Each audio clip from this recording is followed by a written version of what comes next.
And we are live. What's up, guys?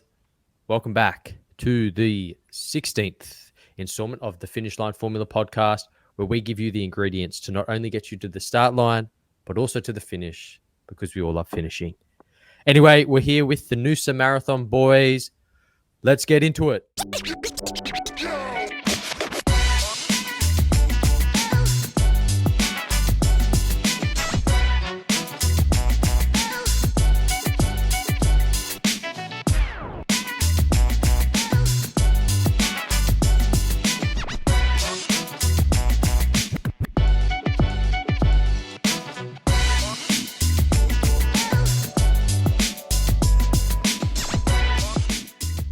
Welcome back.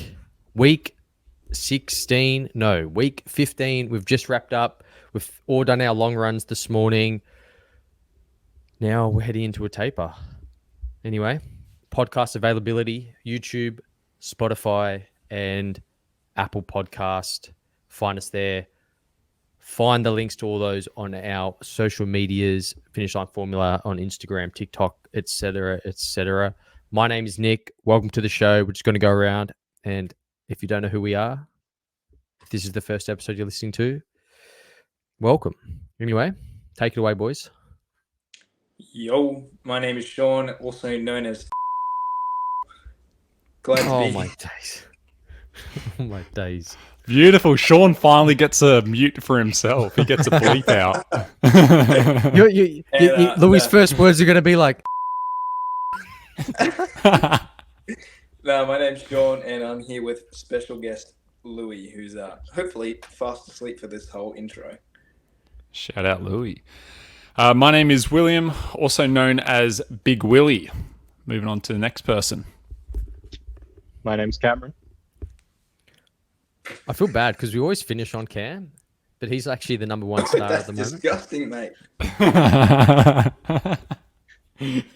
Well, it is called Finish Line Formula. What have I missed? You said we always now- finish on Cam. I didn't Pause. get that. Yeah. Pause. Oh, Pause. that's why I said it's Finish Line. Whoa, you meant to say Formula. pause. You have to say pause. Nah, Anyway, we're inclusive. We're inclusive over here. Today, we're going to be discussing... Well, we're not going to be discussing that much. I sat down with Cam's Physio and now a good friend of mine. Corey. Good friend of mine. What's his fucking name again? Nah, that was a joke. That was a joke. Anyway, we sat down with Corey. I didn't know this, but he's actually a well-known physio, and he works with a lot of, influencers up on the Gold Coast area. But yeah, we sat down with him. So that's going to be today. We've got a special guest. But before we get into that, we're going to go over our week overview. And the baby's awake.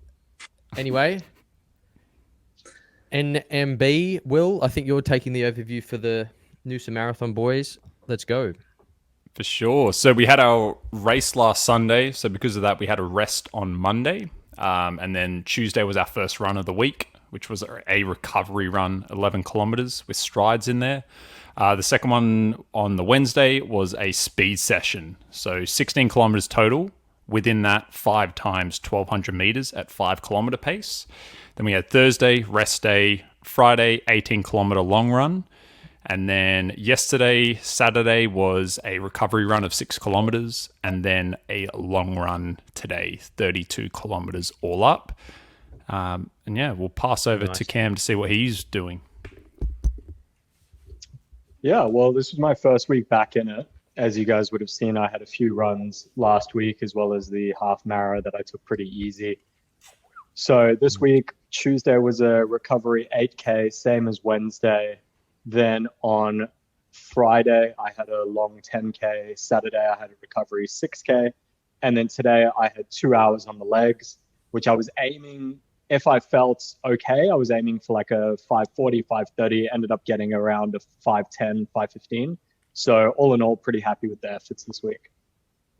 Yeah, and just going on to that, obviously in the background, me and Corey have been discussing what Cam. I wanted Cam to do 30Ks today, but we opted for a time on legs focus in terms of, obviously Cam's missed a lot of the bigger long runs. So at this stage, this close out, we want to be, it's riding that wave of doing too much to re-injure Cam, and then doing too little that he won't actually be able to finish the marathon.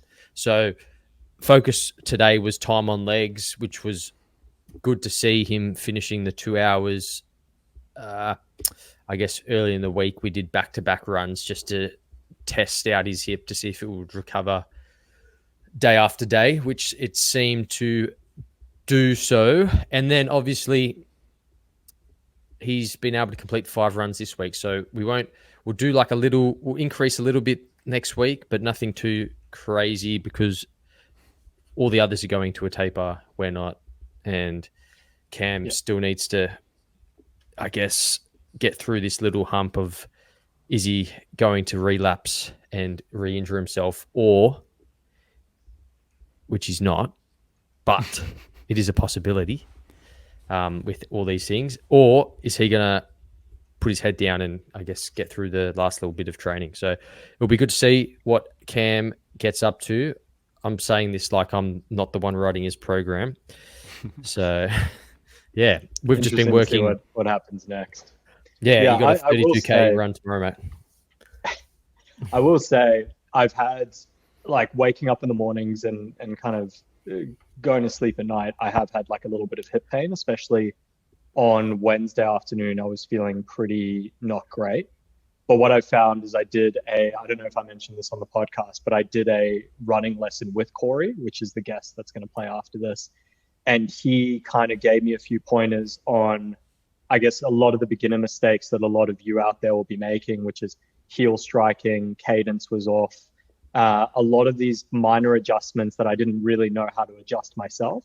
And since I've started keeping those things in mind and running with the technique that he showed me, I found that even though I do have, say, 1 to 2 out of 10 pain on my runs sometimes, for the most part with this new technique, I think it's taking a lot of pressure off my hip and it's making me feel a lot better while I'm running. Yeah, definitely. And that's I think I'm not sure if it came up because we're not really allowed to talk about patients. His patients. He's not allowed to talk about patients. So sure, he did mention, I think, a couple of things he looks for with runners, but you've just discussed those there. But yeah, well, I'm not sure if this first episode is going to be him touching on that, but I guess keep listening and you'll find out. Anyway, now I'm going to go over my week. Monday, pulled up pretty sore from the half marathon last Sunday. So Monday's a rest usually, but it was an extra rest. And then Tuesday got out for 13 Ks.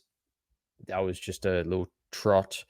Another MLR, last one of the block, not the last one, but the last one over 20 kilometers. So 23 Ks on Wednesday. Thursday was 14 Ks. I think I broke that up anyway, whatever. 18 Ks on Friday with 5 by 1200. Yeah, that's what I did. I swapped Tuesday and Friday this week. So Friday ended up being the session, 18 kilometers, 5 by 1.2 Ks at 5 kilometer pace. Yesterday was a 10 kilometer recovery, and this morning ran 32 total with 21 Ks, a part of the Hocker Half Marathon in Sydney here. So that was a good little hit out. Ended up with 21 Ks at marathon pace. And yeah, that's my week wrapped up. Now we're into a taper. That was 110 Ks for the week. And now it's all downhill from here. I'm looking forward to it. And I did see that Ed absolutely took the bag in the half marathon. Yeah, most Sydney races, he's undefeated. Like if you show up, you're going to be running for second place. You know, the funniest thing I saw was he's put out an Instagram post already today. He's just running with his phone in his hand, and correct me if I'm wrong, Nick, but isn't he just playing music out loud from his phone? Is that the whole reason he runs with it? Yeah. I'm not sure if he wore a watch today, but great. Usually, where is it? Yeah, Bruh, usually we'll probably put up a photo, but yeah, usually he Yeah. runs with his phone to listen to music, which Yeah, it is just seemed like he was interesting. chilling. I actually want to, like, I've only just seen this about 20 minutes ago, but an avid, I don't know, listener of ours who's commented a few times before, Luke, he did a great run today. Correct me if I'm wrong, Nick. Didn't he come like 9th or something? 10th place for Big Lukey boy. Shout out to you, it's mate. not. We're gonna do. We look forward to your race recap, as discussed this morning. Yeah, didn't he? He ran a 1:12, I think. On the official results, he's 9th. Oh, is it? I think Yeah. he thought he was 10th, so he must have Hocker half. Let me just see. Obviously, he didn't. I'll put a screenshot up on the screen for the audience to see. Yeah, nice. Good on him. Shout out to Luke for coming 9th. Happy birthday to him as well. Gets a shout out for that. Let's all sing happy birthday. Happy birthday. I'm kidding. Can be a solo, just you, Nick.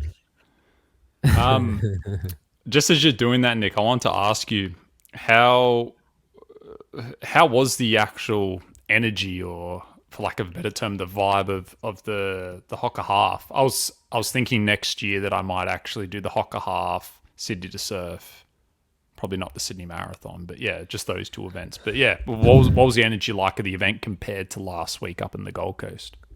Yeah, a lot better. A lot more people out this week. Yeah. Look, it's just another running event at the end of the day. Lots of energy. I think crowd-wise, there's actually more people out today, surprisingly, with the bad weather, which was good to see. It's a good course. Hilly, I wouldn't try. I know people ran PBs, but you're not. How do I put this? You're not. It's not a PB course, but you can run PBs on it. Is it the same course as Sydney Marathon or some overlap? Nah, it's like obviously when you run in the city, there's going to be a bit of overlap, but it wasn't. How do I put it? Yeah, it wasn't a specific.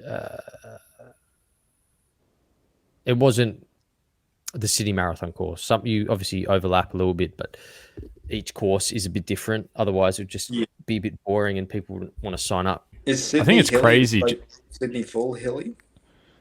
Yeah, that's hilly as well. Yeah. Yeah, Hang on. I was discussing this the other Ooh, day I think with 200. Luke.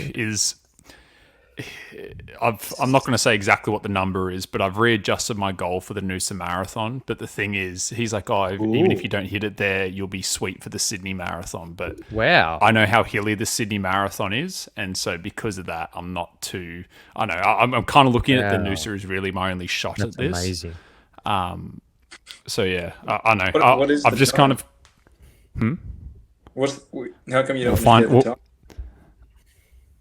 I don't want I'll to put speak that to out there. Not yet.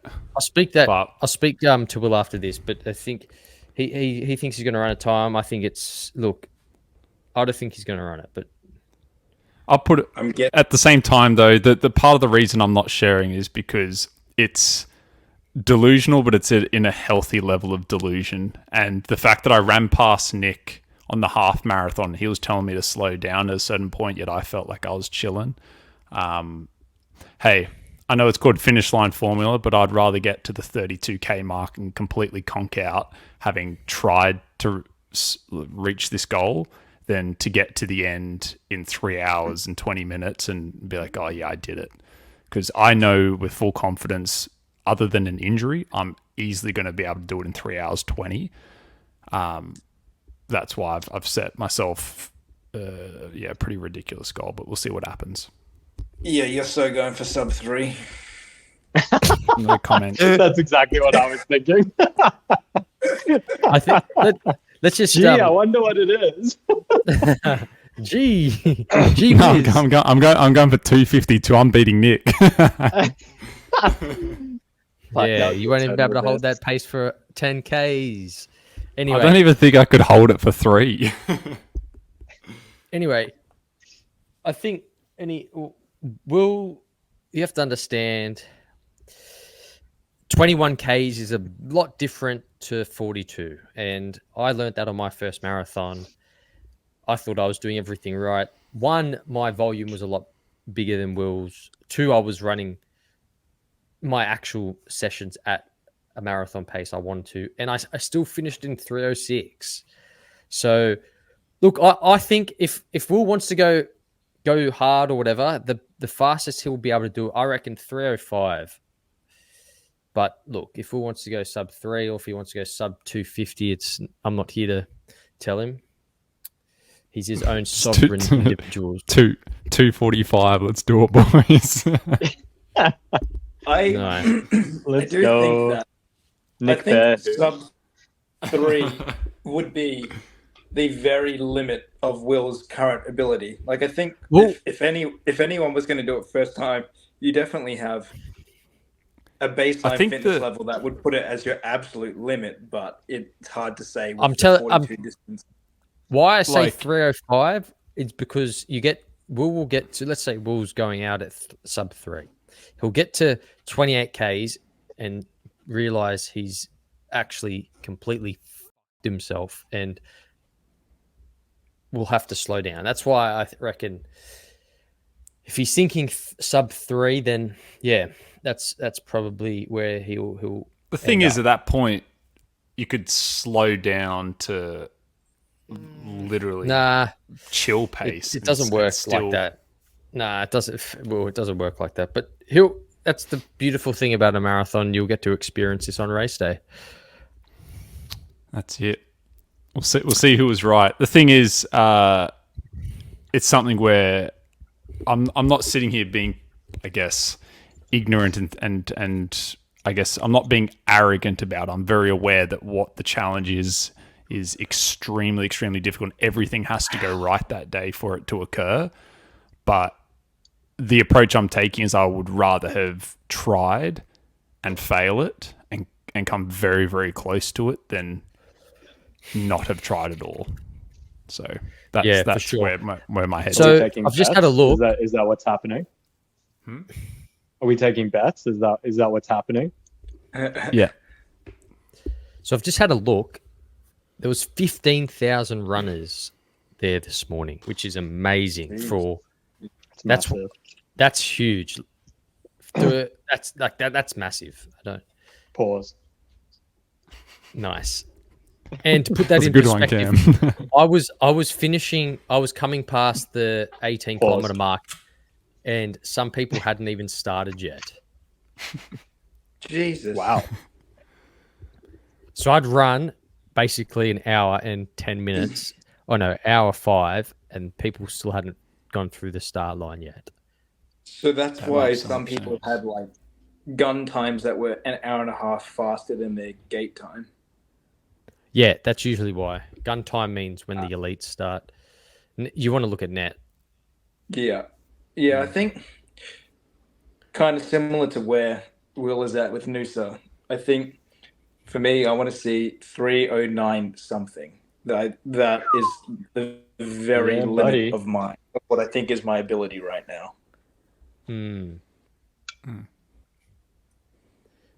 That's it. I think what it is I looked at my heart rate. I know how I felt on the half marathon, and I truly mean this when I say the perceived effort that I did that day was probably a 6. If I'm being generous, a 7 out of 10. If I was to put my heart rate up in the high 180s or something like that, which is like absolute threshold for me, I probably would have been sub 4 minutes. But the thing is, I know that I can't hold sub 4 minutes for an extended period of time. Can you hold a 185 heart rate though? That's like you're not holding that for long. What's this? Precisely. That's like a sprint. What heart rate was Will at for the half? Less than 160. I was like 155 or 158. No, but I'm saying, if someone was next to me, other than the hills, I could have spoke with them the entire time. Like I was chilling.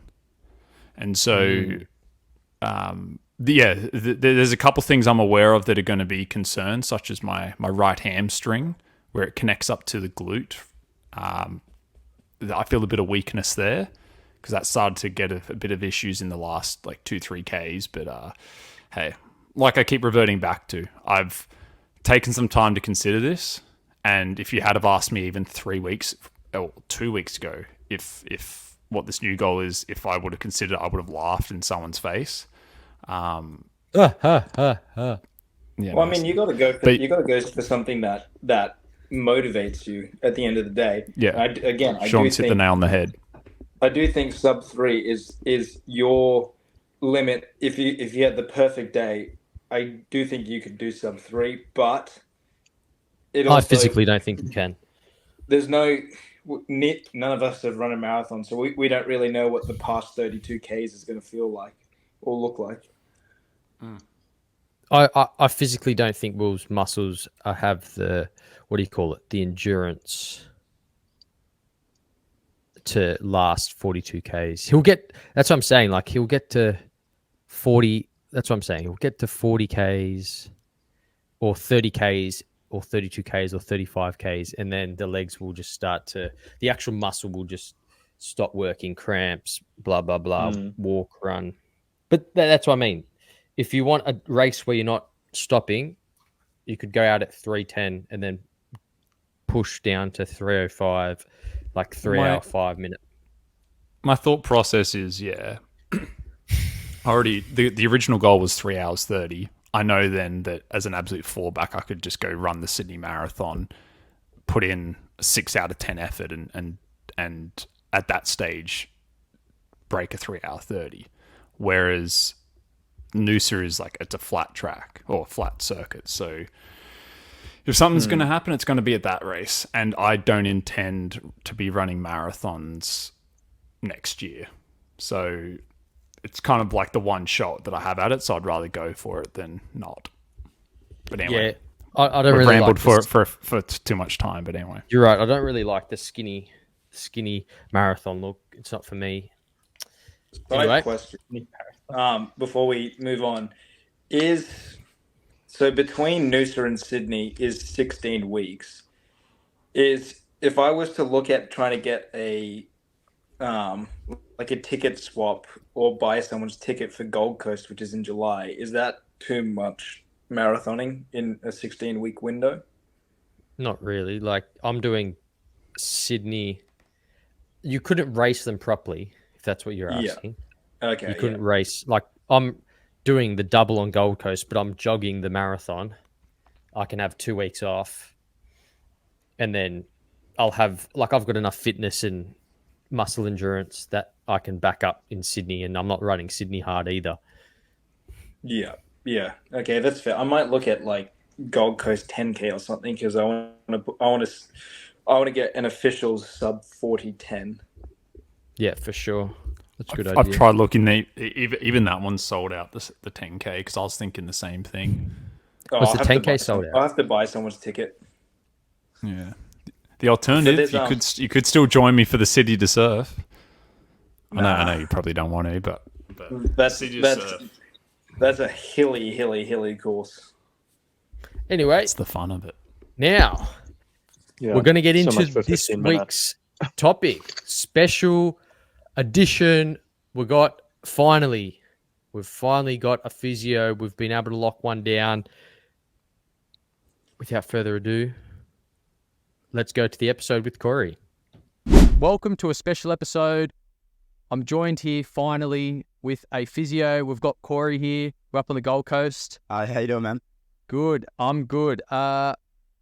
It's been a long time coming. We just want to shout out to Cam for setting this up. It's good. Like, we've kind of planned the trip around the race on Sunday, and then I'm not sure when you guys are going to be hearing this, so it might be in a couple weeks' time. We might be dropping it this weekend. We don't know, but it's good we'll finally be able to sit down with you, Corey, specifically. So we're just going to get into it. Yeah. Cut all the bullshit. So 100%, just how I like it. Fantastic. First of all, we haven't actually really discussed. This is the first time we've met. Yeah. When I picked you up this morning outside the building, that's the first time we've seen each other in person. So we haven't really talked about career, because previous to this, we've just been setting up the cameras and audio. Yeah. So just take us through your career.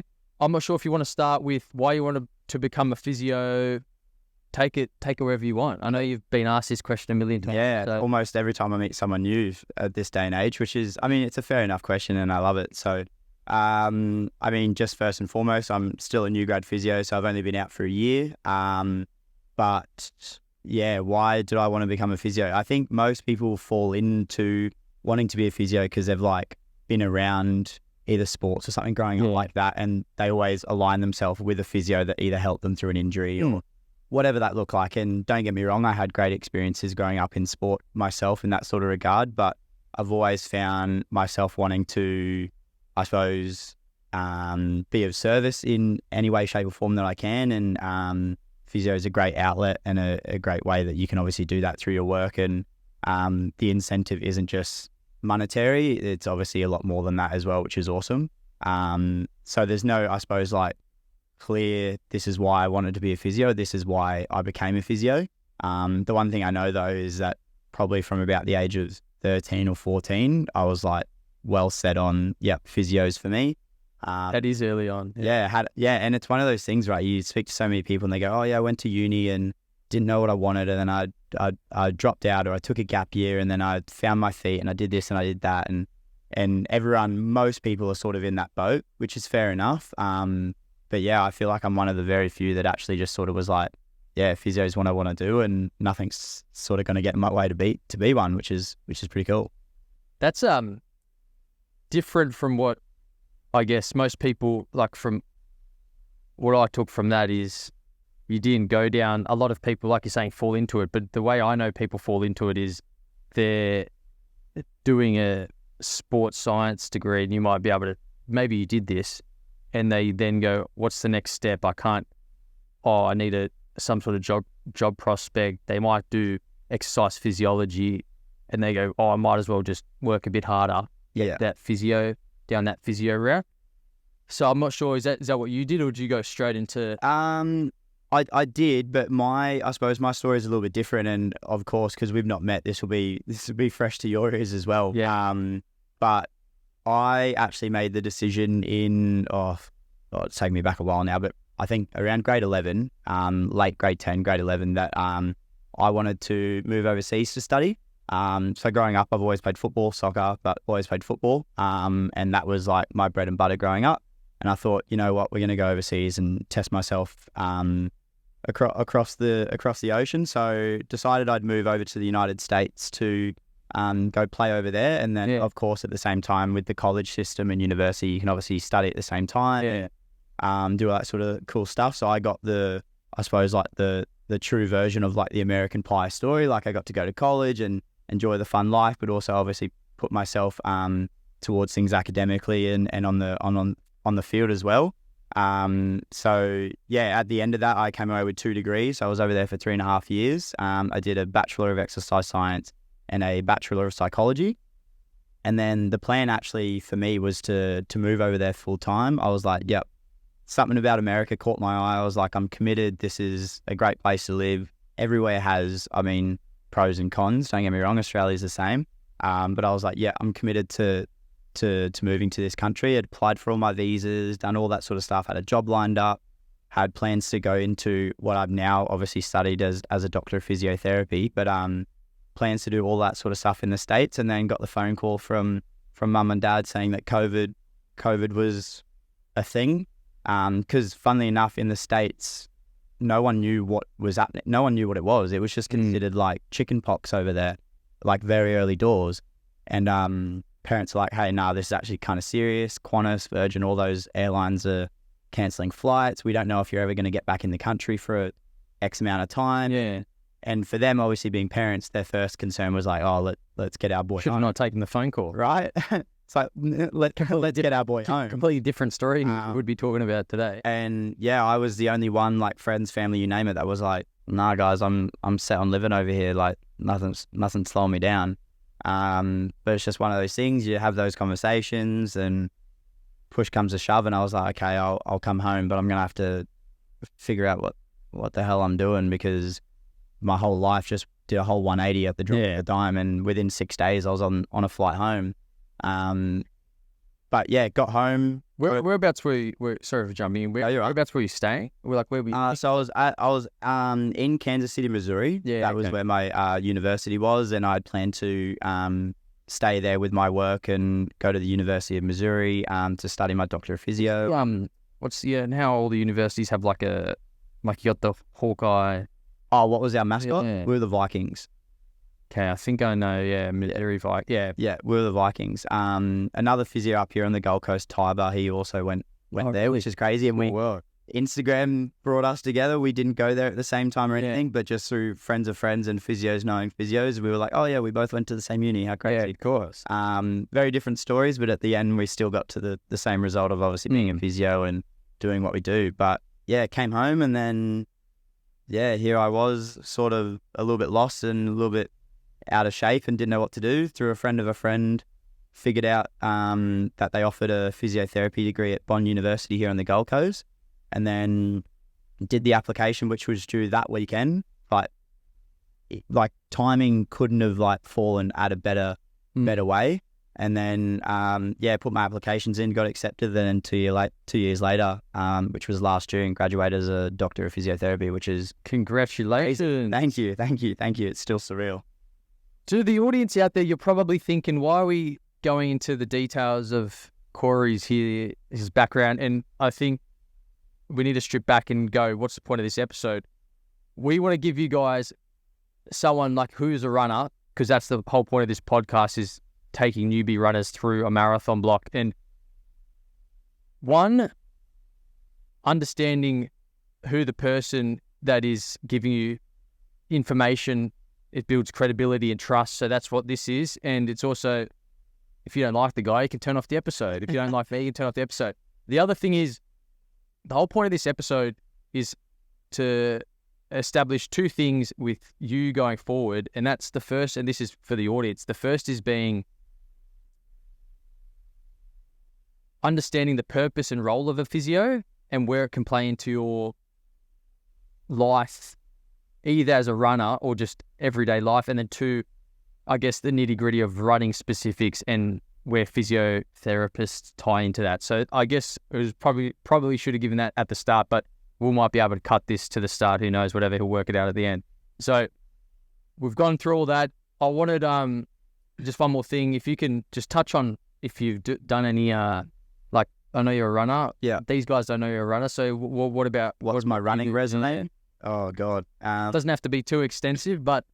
So... I mean, always obviously run with sport and stuff, but last year I thought, you know what, let's take it seriously. So the only goal last year, which I still look back and laugh on, was to run a full marathon, and just don't stop, which, I mean, like I said, back now I'm like, wow, in hindsight, and to run 10Ks once every week. Yeah. Come the third week of January, that 10K turned to 21Ks, and was like, okay, let's do 52 half marathons for 52 weeks of the year.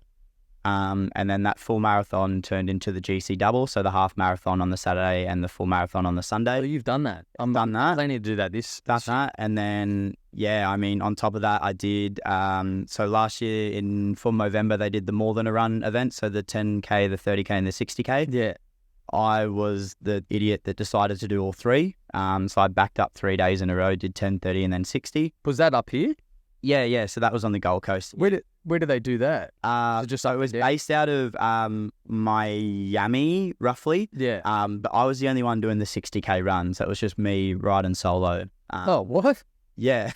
I was the only one that... Did they give you any, like, special pros or... So the funny thing is, just a quick little story, I had a mate driving up from Byron to come meet me to run a majority of it, because that same weekend, Ned Brockman was up here to promote Ned's Milk. So we were going to hit out about 20Ks before Ned came at 4 a.m., then run the 10K with Ned, and then finish the extra 30 after that.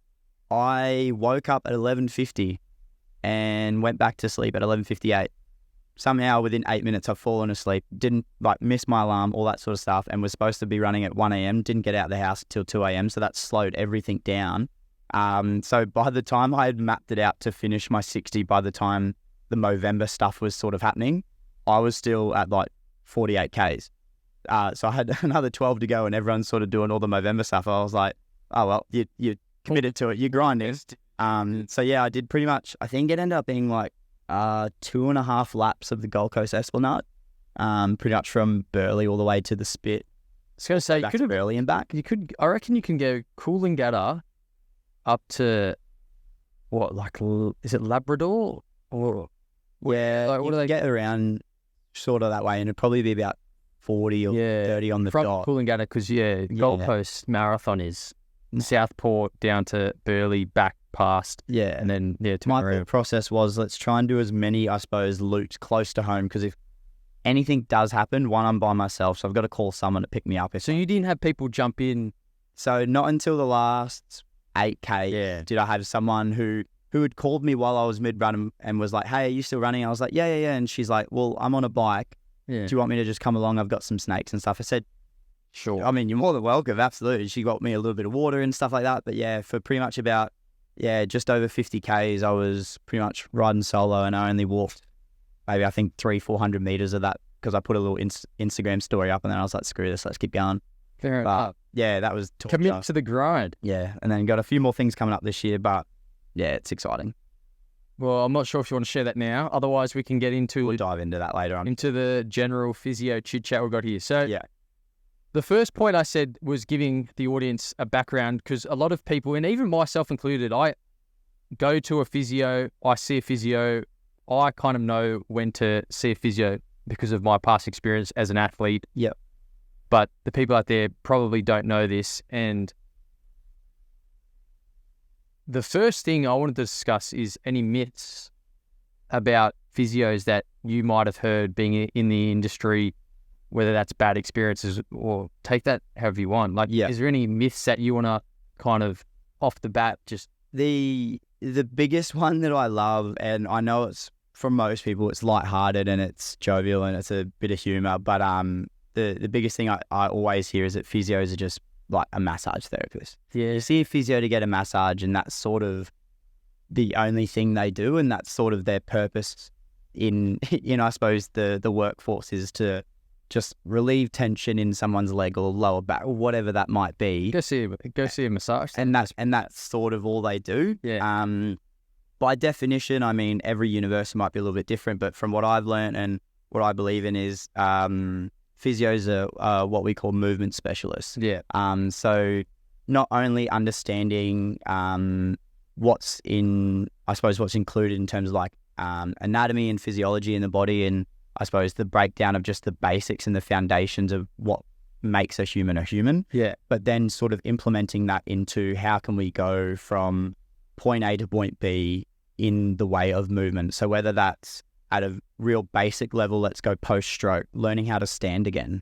Like, once you've had a stroke, your muscles don't work, you've got all these different things going on in your brain, and it's like, okay, the body doesn't know how to stand up, which something we obviously all take for granted every day, which we don't think about.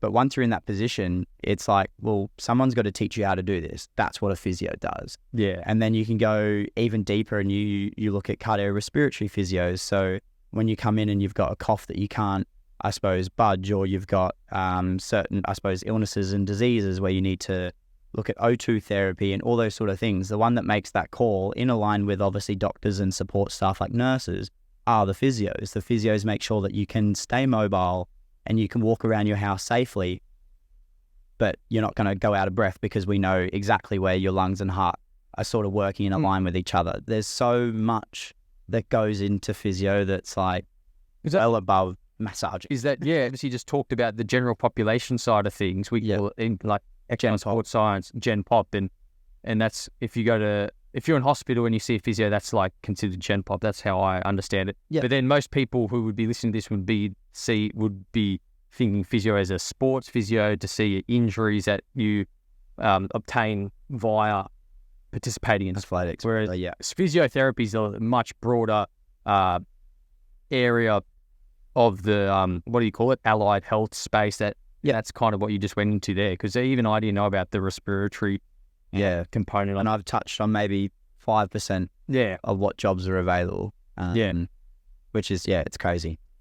And that goes into my next thing is, one question I always had if I was a person who hadn't seen a physio before is, what do physios do and what do they not do? And I guess where I'm coming from with that question is if I have some sort of problem with me, when do I go to a doctor? Yeah. Versus when do I go see a physio, or when do I go see chiro, if you believe in that stuff, or a massage therapist? Yeah.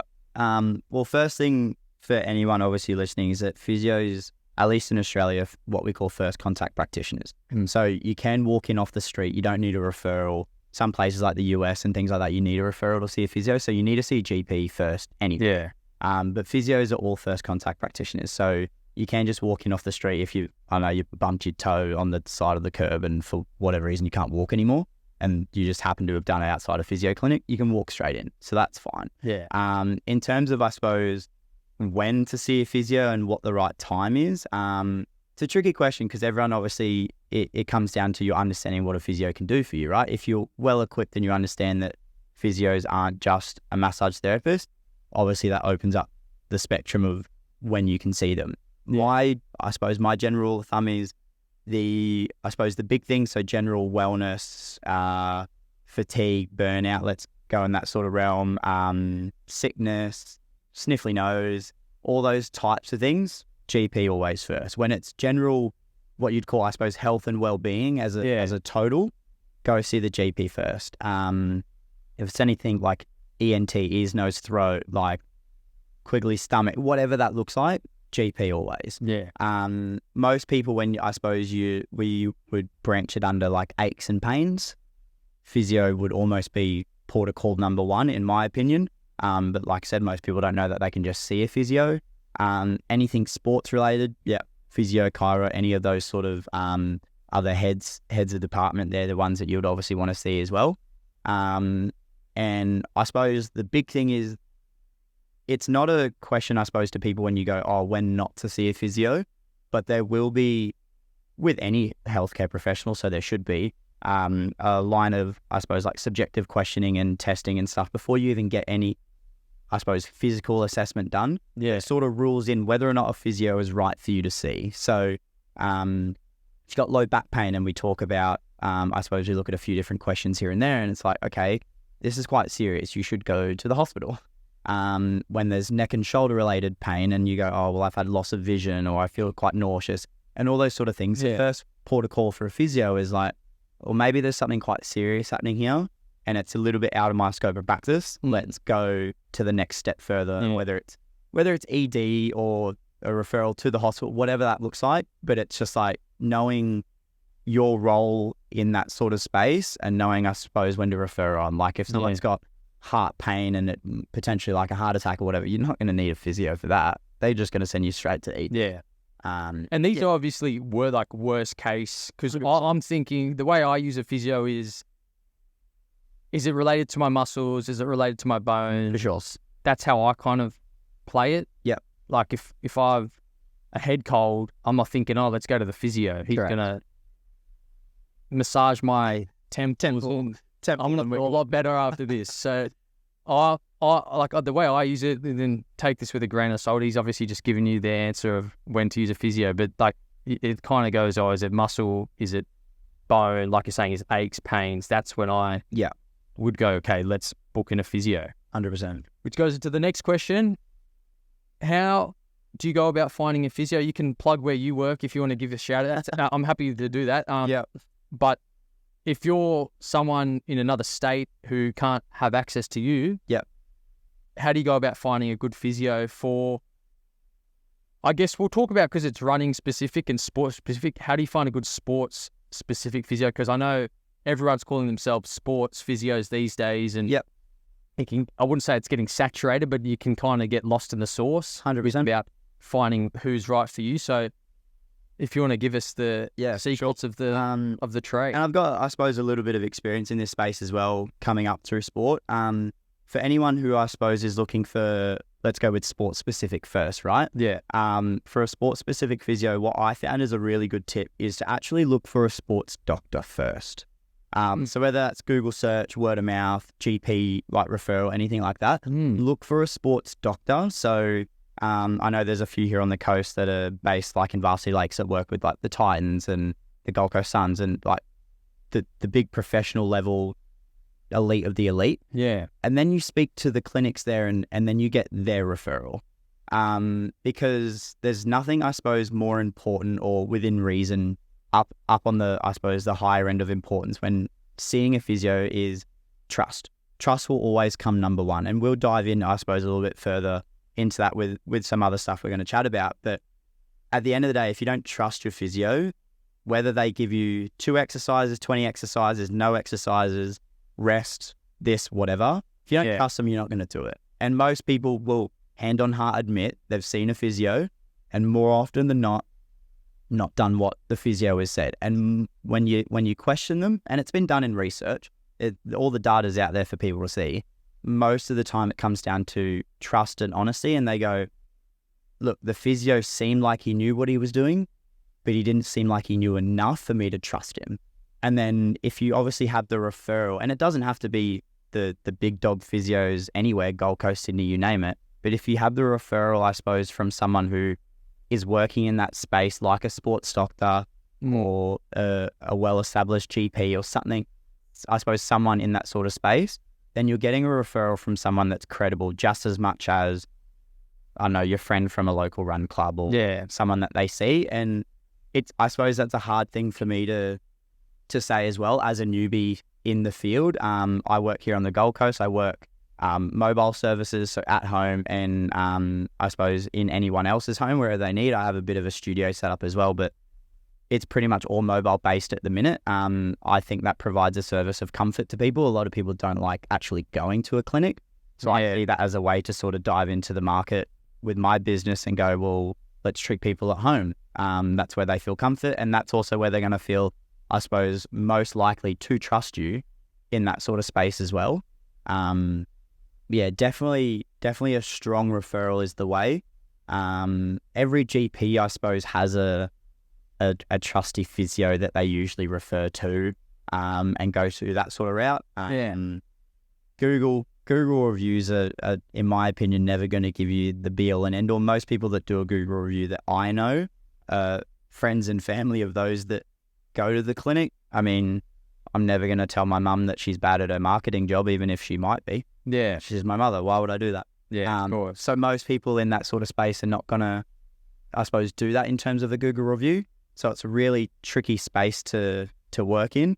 So a credible resource is always the best way to go in, like a sports doctor or someone in that space. And one thing on that is, I guess what you've said is finding a sports doctor and make the call. I think what you're trying to say is make the call to a sports doctor. And all you'd have to ask, and correct me if I'm wrong here, all you'd have to ask is, hey, I have XYZ, I think I've got XYZ injury, or I have a bit of pain. Can you just give me your physio referral or recommendation? Do you know any physio? And most of the time, I haven't actually thought of it going that way. I've had a lot of the time, it's been through other referrals, like word of mouth referrals. That's how I found physios. And then they, like, for example, the first physios I used to see, the practice there had sports doctors in-house. And that's how I'm guessing a lot of sports doctors in a practice would also have physios. And like if they're an all-encompassing type of place, they probably want to have massage therapists as well and just have that. So it's like a one-stop shop. For sure.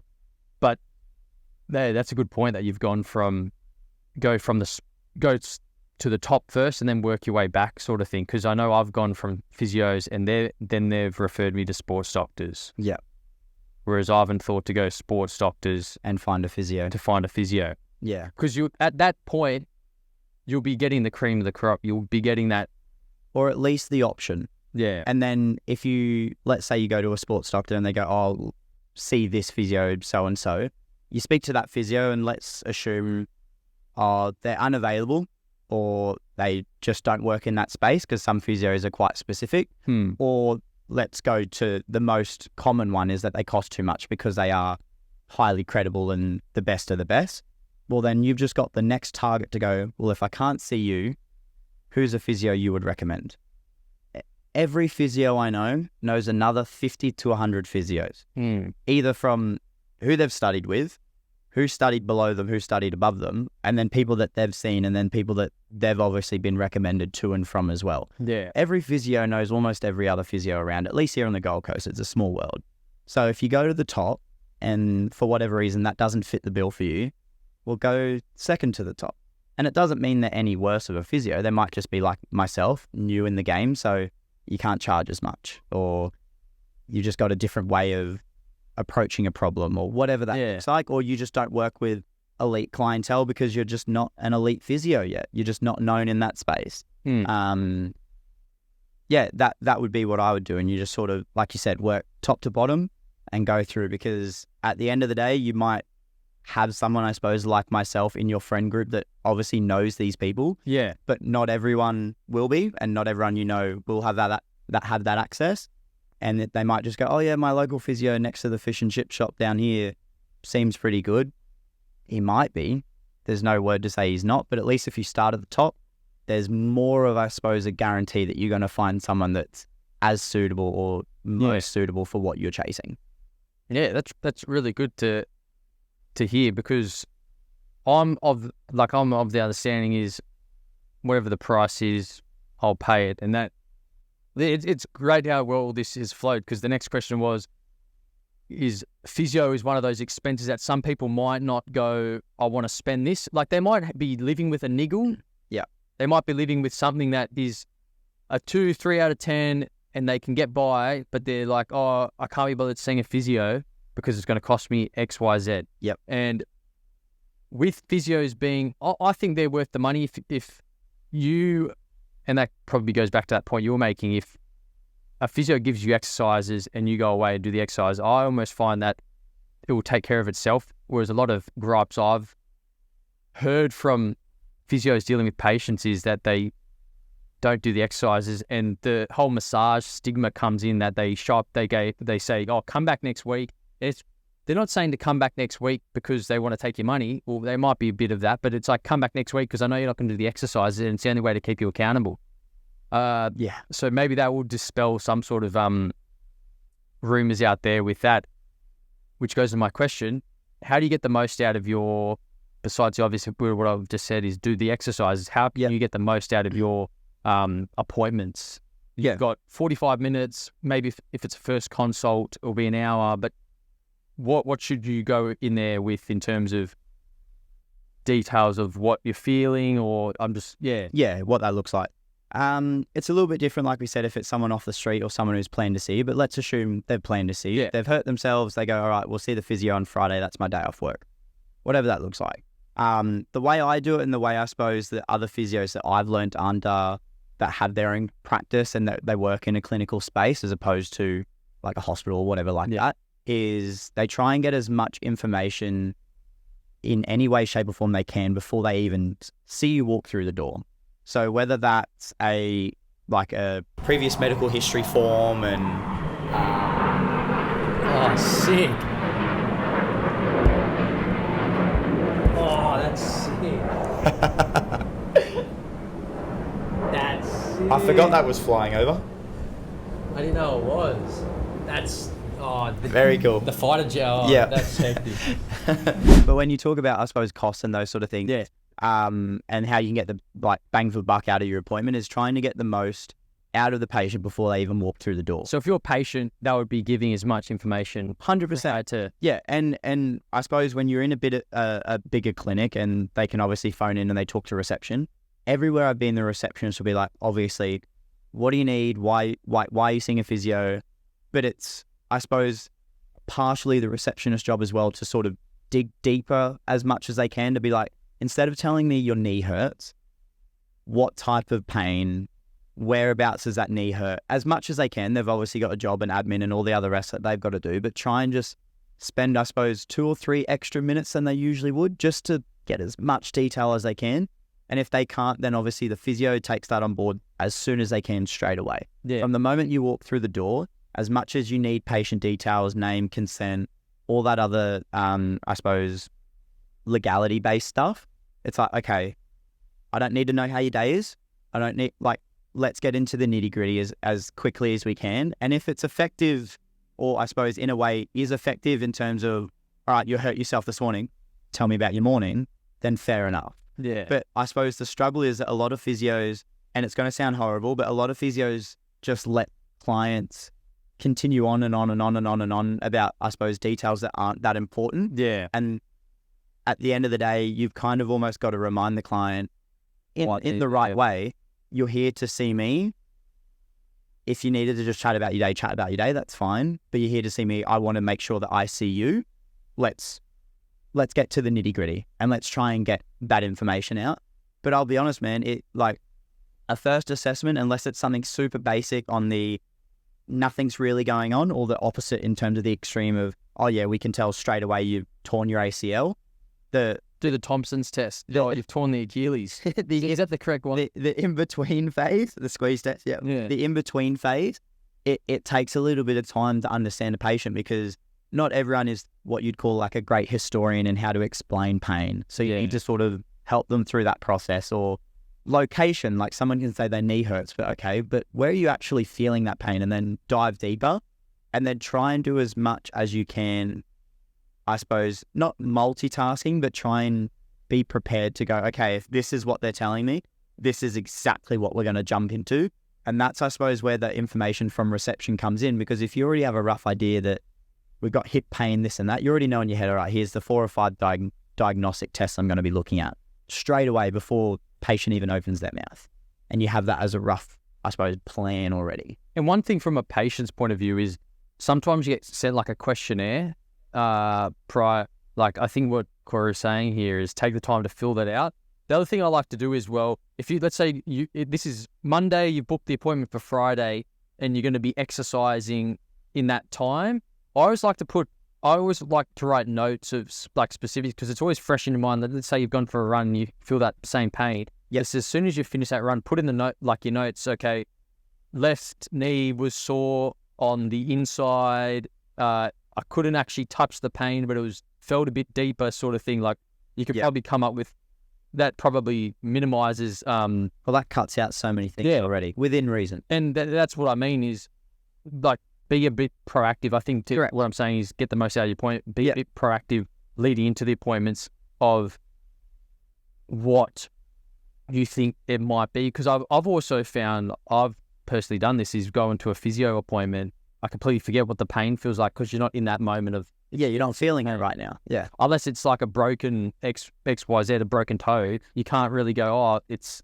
this, especially when it's muscular. It can be a bit different. Like I had a thing with my ankle, and it was one of this weird one, and that's a whole 18-month story there. Yeah. But it was one of those things. I was in the clinic and I couldn't act, like I'm good at explaining stuff because I've been through injuries, and but there was times where I was like, oh, I don't even know what it feels like. I have to actually run and then figure it out. So use Google, like on your phone, use notes, type a couple notes about what the pain is, use descriptive words, and 100%. Help Corey out here. And then if there are things that you, I suppose the basics, if you feel, I suppose, inflammatory base pain and you take medication as well, document if it worked, if it didn't. And I suppose you can dive even deeper. I took meds at 10, pain was gone by 11. Yeah. Whatever that looks like. And then it paints even bigger of a picture. And I mean, at the end of it, you don't want to just tell people, oh, you just got to keep documenting your whole day here and there. But just little things here and there go a long way. And I suppose when you want to talk about value for money and saving your time and all those other things and getting on top of, I suppose, the hump straight away, it's just 5 to 10 minutes worth of your day can change 30 to 40 minutes, I suppose, of a consult. Yeah. And one obvious thing as well with trying to save money when you're finding physios to be too expensive is, and it goes to my next point, is what patients do after they're given a diagnosis and given exercise and sent on their merry way, is how can you maximize that and get the most out of your appointment is, and that goes back to the stigma of, oh, he's getting me to come every week because he wants my money sort of thing, is actually do the stuff he's going to do, and you're going to be there at less time.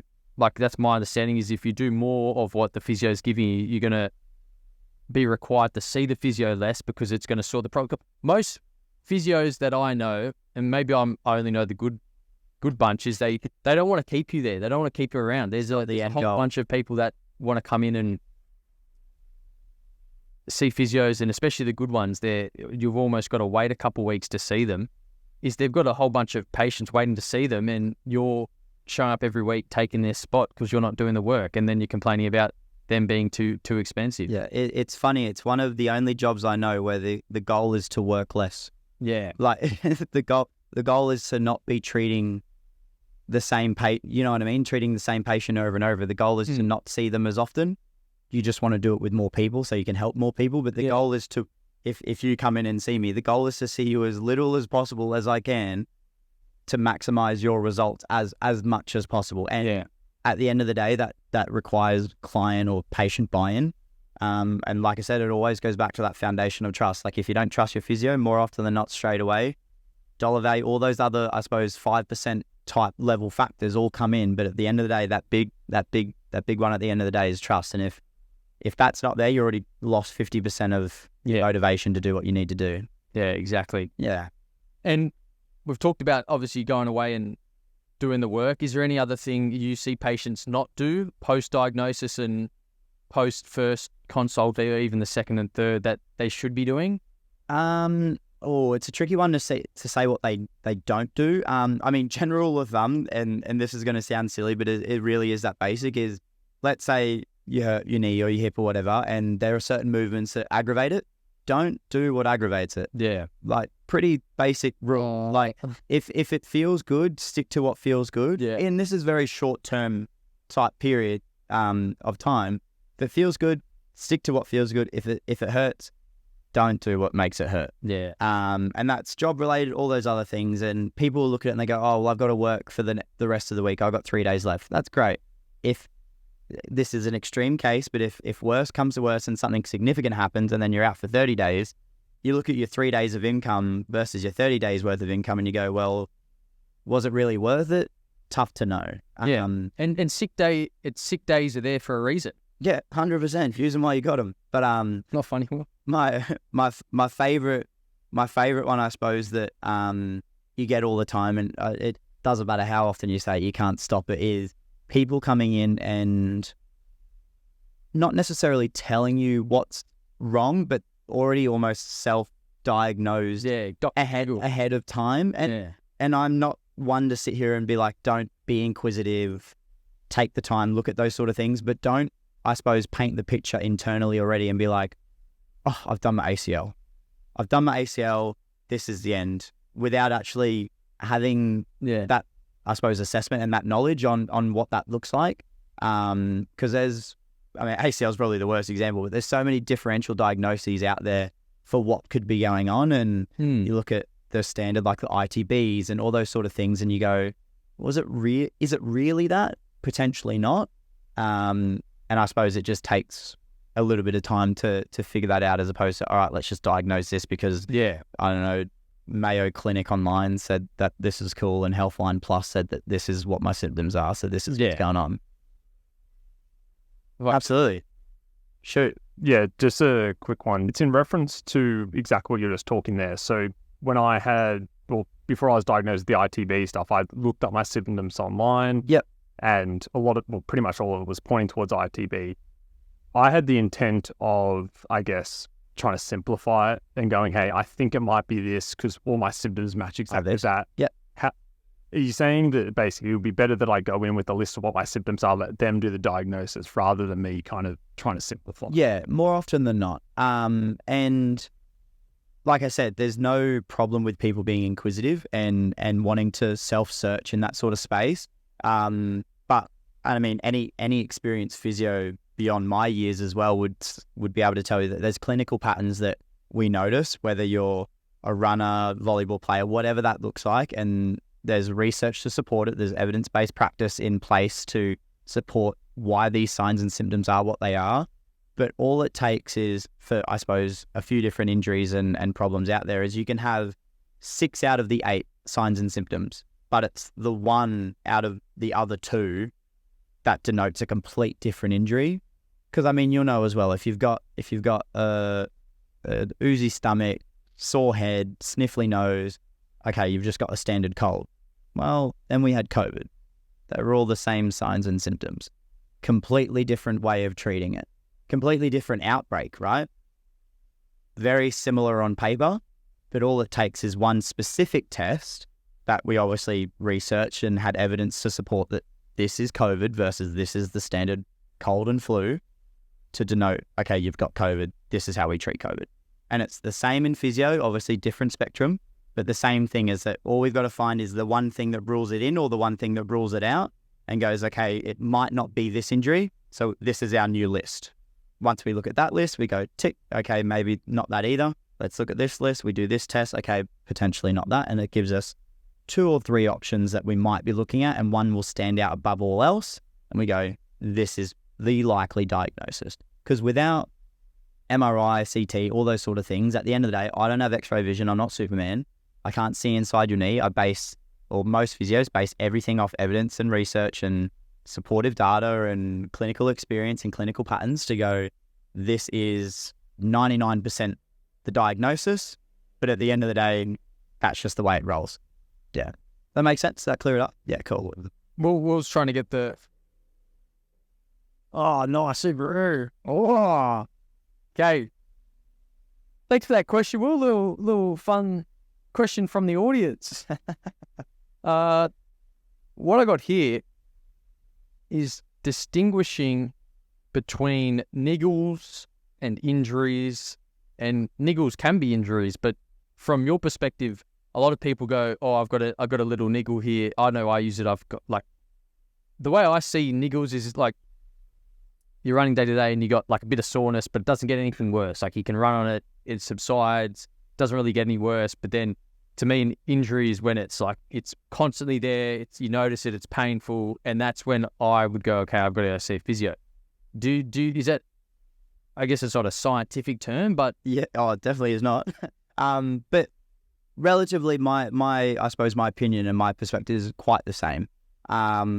Injury, first and foremost, like you can obviously look at acute and chronic, which that's the next question. You'll know obviously short-term and long-term based stuff, and there's 100 different ways to differentiate between the two. But usually, first thing that I'll look for when it comes to injury is what we call mechanism of injury. So something's actually happened. So game of football, if you come off and your legs are fatigued and you go, I can't lift my legs up, my first thing is, did anything happen? Tackle, fall over, trip, whatever. If something's happened, then that changes your line of questioning, and then I suppose your mindset of, okay, what could be happening? If nothing's happened and all you've done is run, your brain goes potential, like let's go overuse, especially with runners, we go overuse because there's been no trauma or no mechanism of injury, and that's always a standard go-to as overuse, especially in running. But the next thing is like, okay, is it tiredness, fatigue, like say a niggle? And I suppose the biggest way to change between those, if you are unsure, is literally your subjective assessment. So your line of questioning, knowing if I've had the same, I suppose, tweak in my back for 6-7 years, I've got it seen, I've got it treated or whatever. Is that a niggle or is it a chronic injury? Yeah. Well, a couple other questions will tell you, and a few other answers, I suppose, will tell you, okay, this is probably more of a chronic injury. If you've just gone, let's go with my example. I mean, it's so embarrassing, but it doesn't really matter. I did a heavy gym day on Monday, on Wednesday. So yesterday went to go have sushi at the sushi train. I've just leant over a little bit too far to go pick up some sushi off the sushi train, and my back's gone, oh, I didn't like that, and just sort of didn't spasm, but it just like, oh, it had a bit of a, I suppose, a kink in it. Within 20 minutes, it was fine. It just didn't like that movement because I had overworked it in the gym. And that's what I would suppose I'd call like a niggle. It's just like a little, oh, that's just popped up. Thanks for coming. And then it's actually all right. Niggles can, within reason, depending on what's going on, sort of resolve themselves if you take the right steps. So if you, like I said, do what feels good, don't do what doesn't feel good, and sort of just follow the basics of, oh, if it hurts and I notice some swelling, okay, maybe just take some time off, elevate it, a little bit of ice, whatever, and you're good. Other than that, the term niggle, like I said, not scientific, but it's just kind of that pestery. Yeah. In the back of the mind. Because I know a lot of runners, they'll be like, oh, I've got a few niggles, and they'll still run through it. And like for me now, I could probably name 3-4 niggles that I'd say I've got, and they're not, and I kind of know my body really well. I don't see them. One, I've got a taper coming up, so I'm at the point of the block where if something does come up, I can just start the taper early. But I don't see these going any further that they're going to put me out and they haven't got any worse or better, but they're just like, they're popping up here and there. Whereas I know a lot of people, they'll take a niggle, they'll get a little bit worse.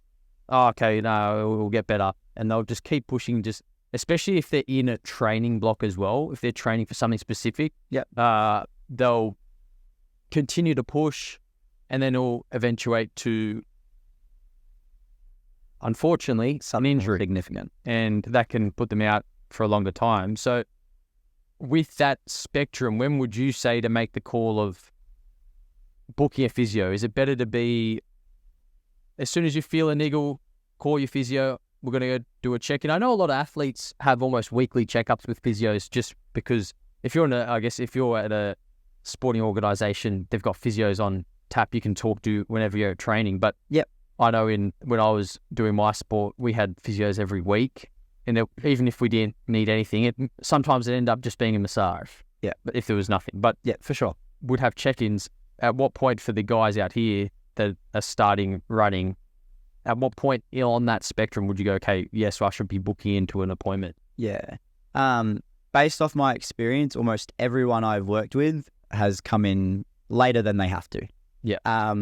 Which isn't a good thing to say, but it is just being honest. Like most people, they'll go, and I sit there and I have a little bit of a smile on my face when they say it. They go, oh, I felt this come 2 months ago. Okay, cool. So 8 weeks have gone by and nothing's really improved. So that's like, okay, that's a little bit not great.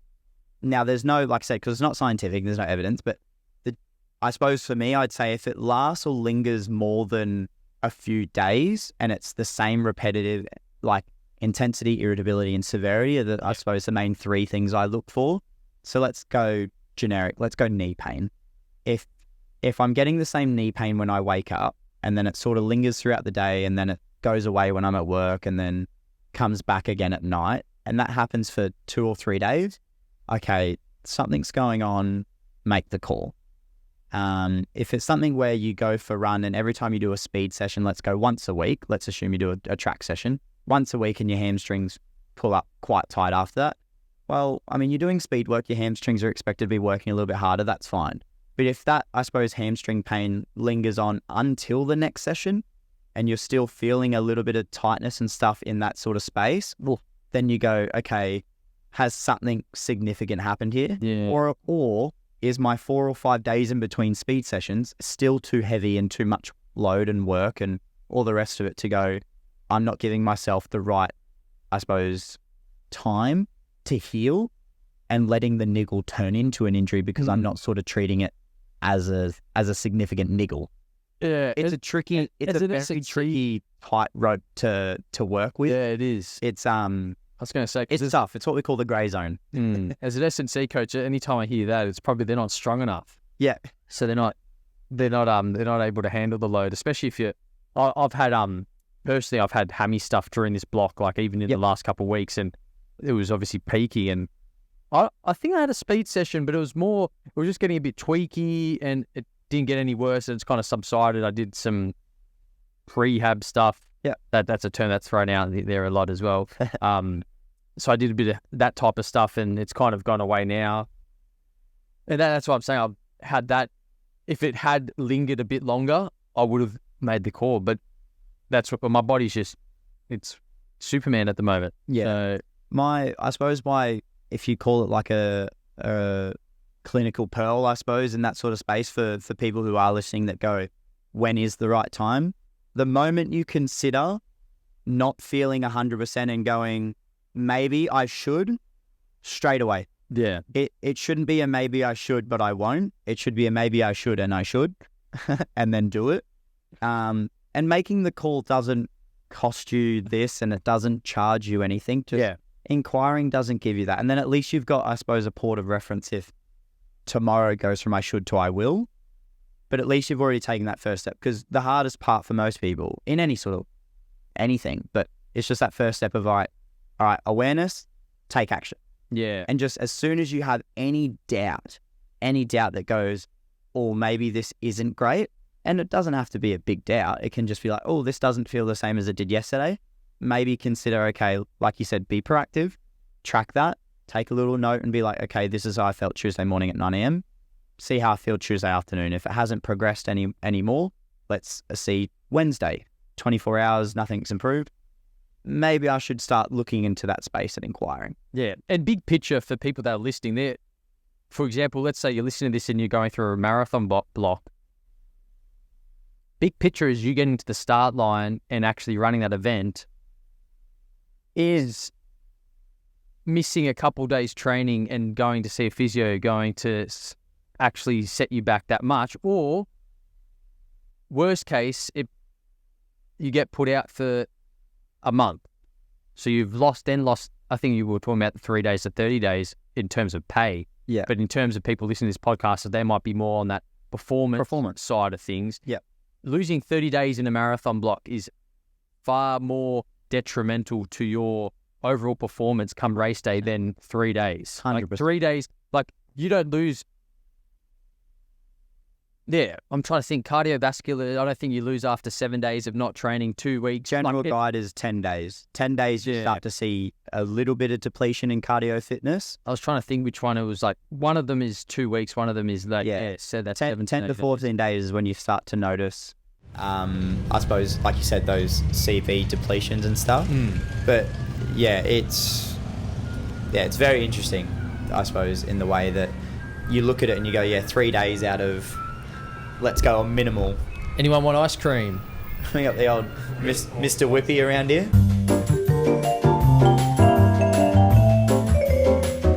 So that's us wrapping up the first part.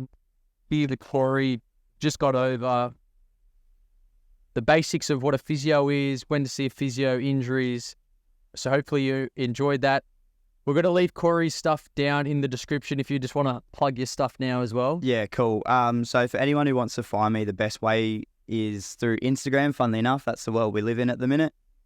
So finding Corey on Instagram and I'll pop up right there. And I mean, you kind of can't miss my page. It's just bloody abused with physio. And then obviously my physio business is Fixed Focus Performance. Same thing on the Instagram, Fixed Focus Performance, and all that will come up there for obviously anyone who's chasing anything on the Gold Coast or online as well. He's from the Gold Coast, so there might be an OnlyFans in the link tree. Don't click link in bio unless you really, really, really want to. Unless you're really injured. Yes. That's cool. Anyway, that's us wrapping up part 1. We'll see you next time for part 2, where we go into the running specifics. Anyway, back to the team in the office. Welcome back. Hopefully you enjoyed that first part of the discussion we had with Corey, the physio. It was good, I guess. The idea of the first part was to get an understanding of where a physio should sit in your day-to-day life and day-to-day training and how you can get the most out of it. Second part is going to be next week, where we're going to go in depth on some specific running injuries.